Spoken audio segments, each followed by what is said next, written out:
Ladies and gentlemen, record geeks, retired plate spinners, and millennials who want to impress their parents with their record collections.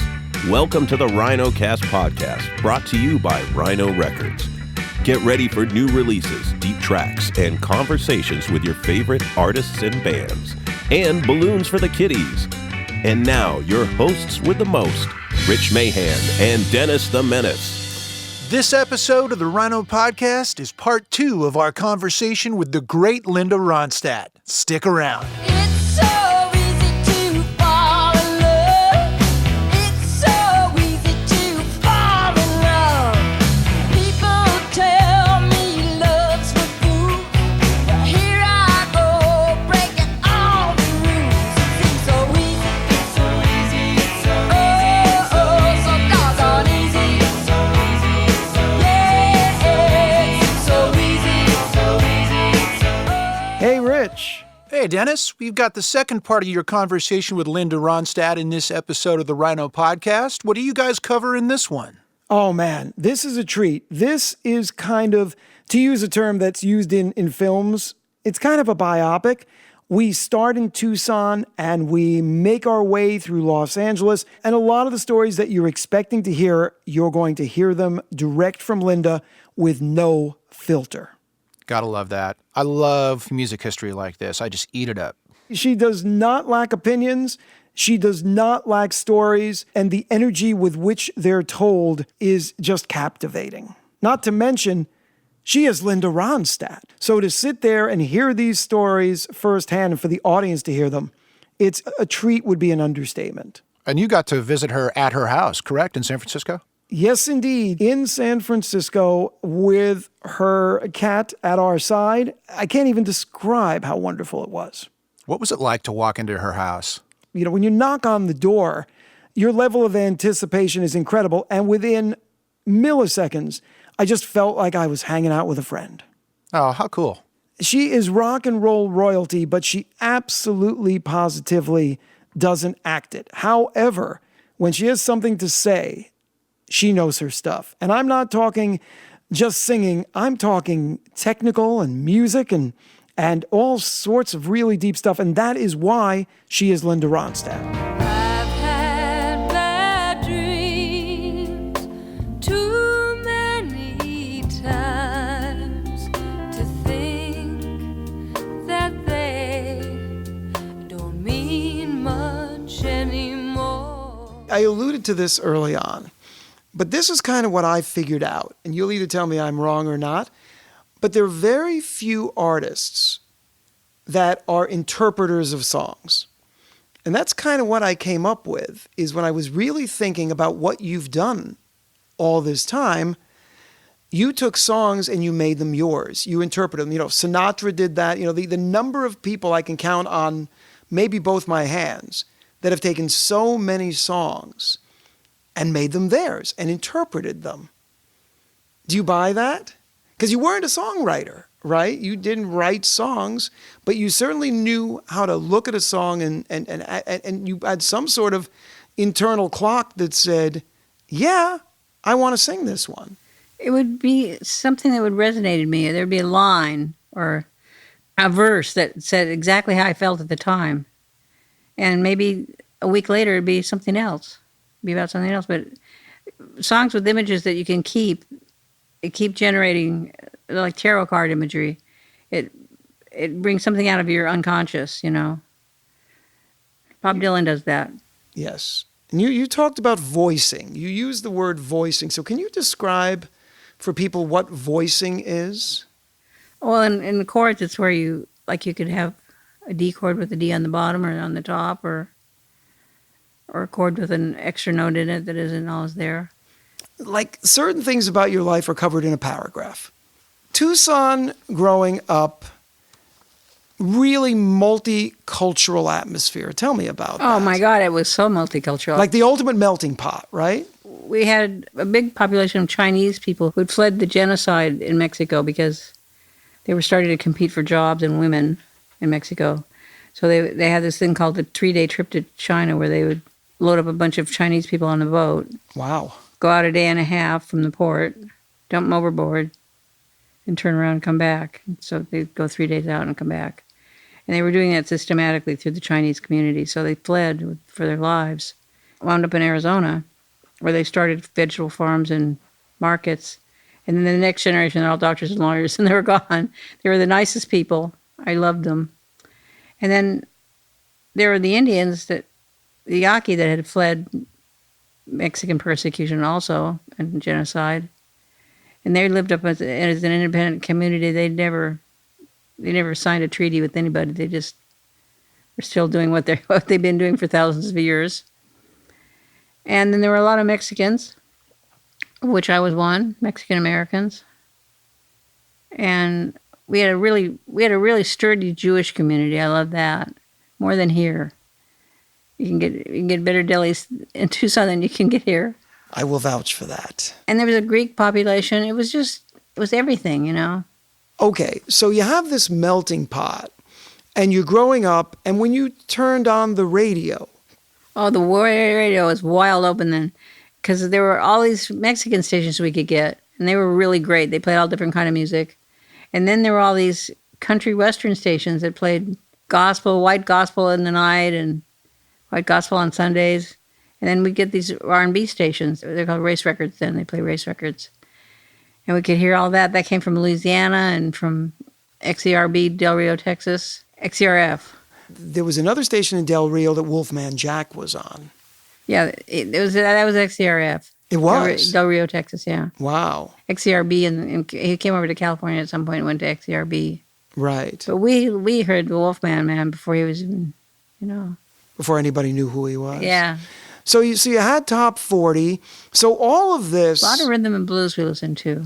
Really? So tell me more about that. Well, I loved the bird groups, like the Penguins and the Jays and the Orioles and I loved them. I loved doo-wop. I was literally just mad for doo-wop.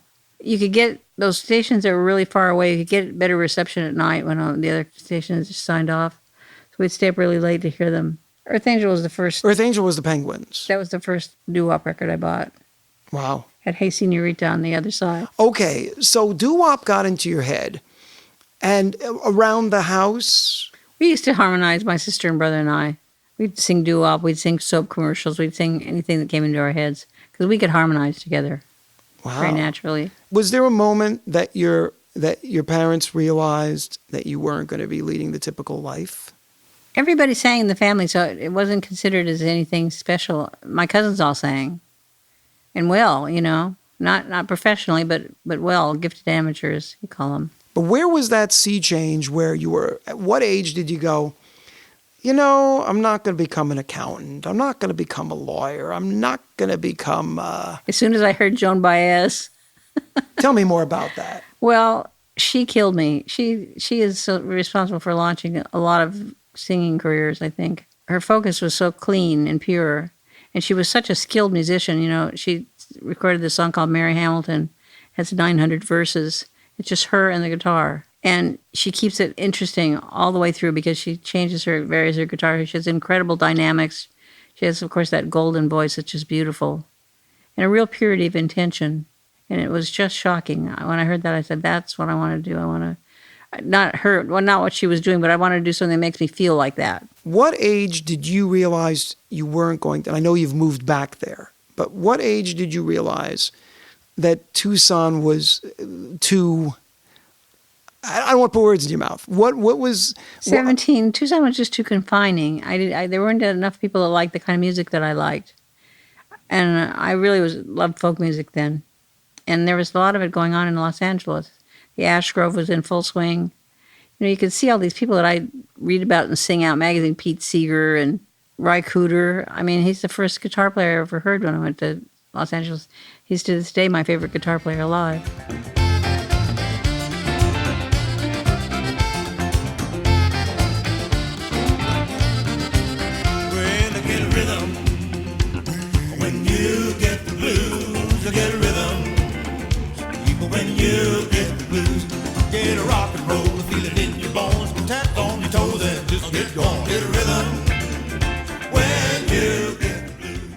Did you just hop in the car and show up in L.A.? Did you know anybody there? I knew Bobby Kimmel. who had been our bass player. My sister and brother and I had a folk group called the New Union Ramblers. Sorry about that. No, we don't did. apologize. Perfect name. And we had a banjo player and a bass player, and he was the bass player. And he wanted to make more money playing music, so he went to L.A. and started working in little clubs. He was kind of like a blues player. So you get to L.A., you knew him. Where did you move to? Where did you live? Were you in Santa Laurel Monica. You were in Santa In Monica? Pacific Ocean Park. Really? Yeah. All the way out west. So you weren't near Laurel Canyon or any of that. No, I was on the beach in Santa Monica. We paid $80 a month for a darling little wooden cottage from the turn of the 20th. So how did you find your way into the scene at that time? We went to the Troubadour. We went to the Trip, which was up on Sunset Strip. That's where I saw the Birds. We went to the Ash Grove. That's where I saw Rye. Rye was playing in a band with Taj Mahal. That was pretty good. So I just thought, well, they got some really good players here. And I met Jackson Browne right away through a mutual friend. He was 17, I was 18. Wow. And he had written These Days. He played it for me, and I just was blown away. I thought, well, they got good songwriters over here. Might as well stay here. Yeah, Kenny Edwards was a young guitar player that was hanging around the neighborhood. I don't know how Bobby met him. I think he met him at the Ash Grove because Kenny used to work there. And he was an impressive guitar player. I mean, I'd never heard people playing like that in Tucson. But, we just harmonized with what we had. I'd always sung harmonies my whole life. I didn't think it sounded as good as I sounded with my brother and sister. But that we had a family blend for that, and they couldn't leave. My brother was working for the LA Police Department. My sister had 3 kids. So they stayed, and I went out. And again, I'll let you tell the tale. In terms of how you came to different drum and Michael Nesmith, you heard a completely different version of it. Yeah, I heard John Harold sing it from the Greenbrier Boys. Right. I had no idea who Michael Nesmith was because I don't think the Monkees had happened yet, or maybe they had. Anyway, I just thought it was a song that John Harold had found someplace, but I didn't know it was by Michael Nesmith. You and I travel to the beat of a different drum. Oh, can't you tell by the way I run? Every time you make eyes at me, whoa, you cry and moan and say it will work out. But honey child, I've got my doubts. You can't see the forest for the trees. I just came in with the record to Nick Vinay, who was our producer at Capitol, and said, I think this is a hit song. And I really like it. I really liked what it had to say. I like the words, So you do different drum, and that's kind of it was like a top 40, fit right into the moment, right? It didn't fit any particular category except pop music. But where did you realize that it wasn't going to be that you weren't going to be a band, that you were going to be... Well, I think when the Stone Ponies split up, I was kind of stuck playing the guitar. I'm not a great guitar player, but I could play C, G, and F, and I could move the capo. And with C, G, and F, I could play a lot of country songs. So I started singing Hank Williams songs. Ah. And so... Patsy Cline. And so at that point, because again, we're talking... Let's kind of try to compress, say, 68 to 74, because that's a lot of time, right? A lot of wandering in the wilderness. But that's what's interesting, though, right? Because it was Silver Threads and Golden Needles, which was definitely... Name a few things that you remember between that, because when we say wandering in the wilderness, you were recording the whole time, but you must have had A&R people at Capitol going... Nobody ever suggested songs for me. I could tell the songs. I would love to have had somebody suggest songs for me.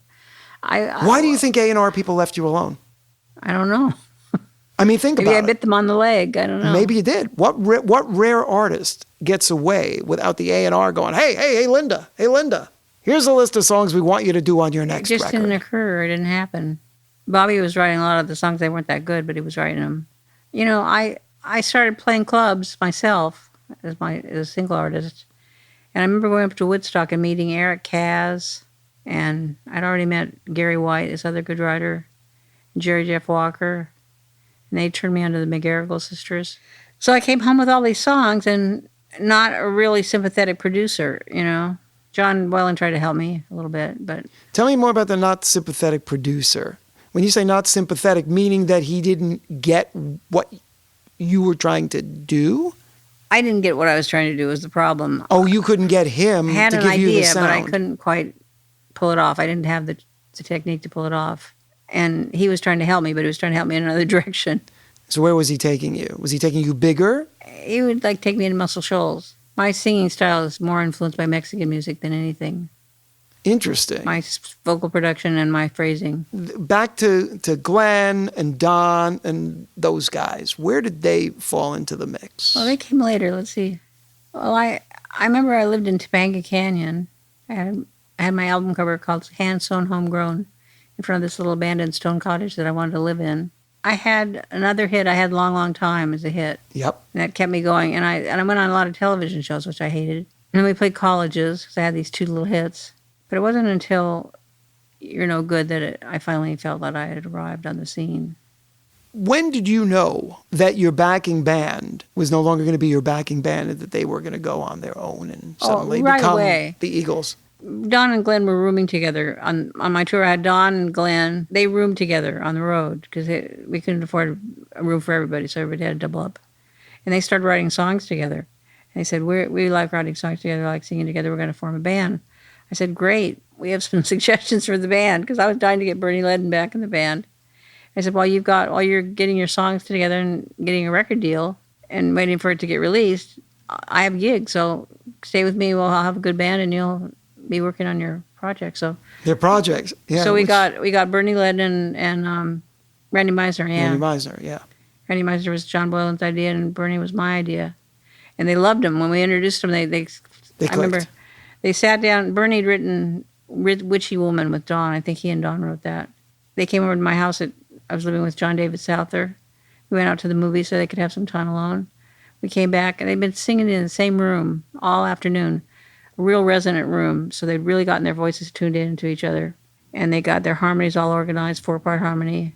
And they sang Witchy Woman, and we went, oh, that's such a hit. Ooh, witchy woman, see how high she flies. Ooh, witchy woman, she got the moon in her eye. And again, it's impossible not to go to When Will I Be Loved. Same thing. You were inspired. I'll tell you this, but then I want you to go further. You were inspired by the Flying Burrito Brothers version, not the Everly Brothers version. You didn't know from the Everly Brothers. I forgot the Everly Brothers wrote it. I've been cheated, been mistreated. When will I be loved? I've been pushed down, I've been pushed round. When will I be loved? Do you think that part of your success is that sometimes the way you came to these songs wasn't the way that other people would have come to these songs, where they'd go, oh, I'll just redo, because I mean, look, and my favorite songwriter of all time is Paul Simon. I will say that without Amen, sir. a doubt. One of the things that's interesting is, Simon and Garfunkel, they saw the Everly Brothers when they were in high school as Tom and Exactly. Jerry, and they said, But they didn't sound like it when they got finished trying to copy them. that's the point. Everybody copies, and you try as hard as you can to sound But like you that didn't person. copy. That's my point. Oh, I is- copied everybody. Well, you sort of did, but you also came at the songs in a different way. Because you didn't always come at them through the Everly Brothers or come at them through the obvious place. You came at them through other versions, not the hit versions. Continuing the theme of coming at things, and I took French, I didn't take Spanish, so there's not a chance I'm going to pronounce this. You're going to pronounce it. But when you decided to introduce something different into the pop realm, that being, say, Songs of My Father the right way. Canciones de mi padre. Thank you. I could never do that. Can't either. My tongue doesn't work today. I would butcher it. 2.5 million copies. I'll tell you, by that point, I wasn't even thinking about business. I just wasn't. I was so in love with music, and I wanted to sing it so badly. And I thought I could if I just could put some time in it with the right musicians. And they were really good to me, those guys. I went down to the band rehearsals in Los Angeles and rehearsed with this band, Los Camperos, de Naticano. Naticano helped me a lot. They'd tell me when I was going off the track. The rhythms are very hard to learn, but I did. Me importas tú, y tú, y tú, y solamente tú, y tú, y tú. Me importas tú, y nadie más que tú. Ojos negros, piel canela, que me llegan a desesperar. Me importas tú. Based on the people you grew up with and the things you know, if all of these young pop artists who are just like, well, how come I can, there's only two types. Well, how come I can't get there, right? I persevere, Yeah. I play clubs, I do open mic nights, and I can't get there. Or the ones that have the one hit, and then it goes, and it's gone. What would you say to them? What do you say about... I think that they make clever records, but not write good songs these days. I saved this for last because everybody leads with this. They always lead with Parkinson's. It's like the first paragraph of every article is, okay, well, Linda hasn't sung for this long and she's doing this and she's doing this. So what do you really want to tell people about your life today and how things are? And Gee, I don't know. I live a really quiet life. I always thought I would travel and knit and sew and garden.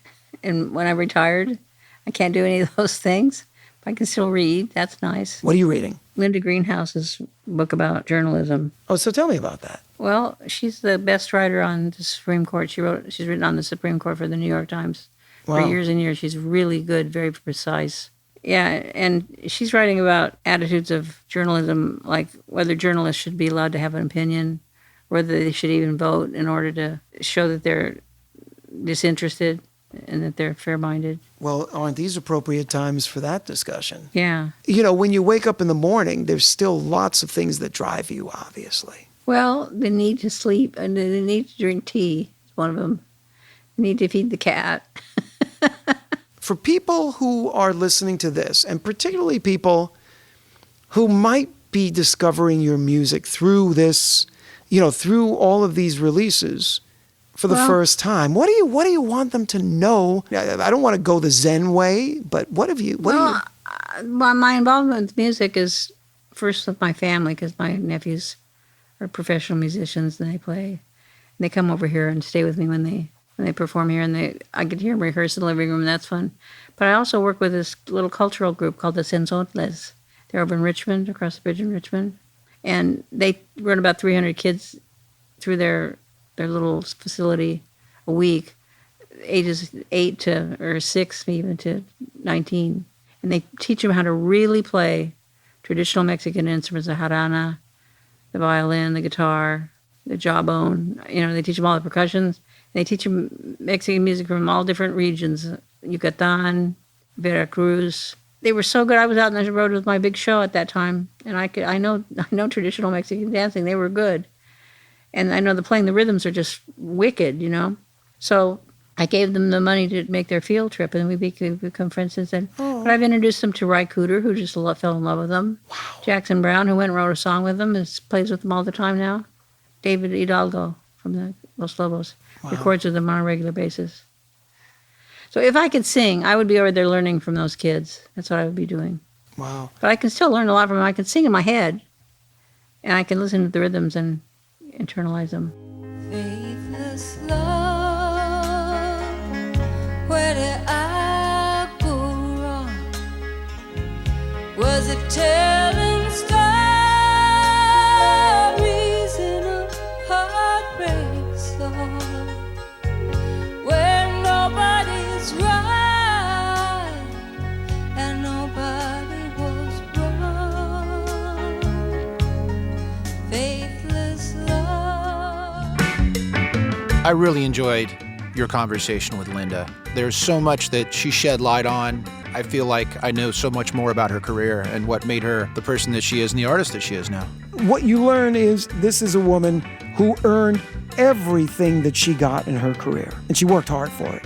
Live in Hollywood, her new and only live release is available now on CD, LP, and at all streaming outlets.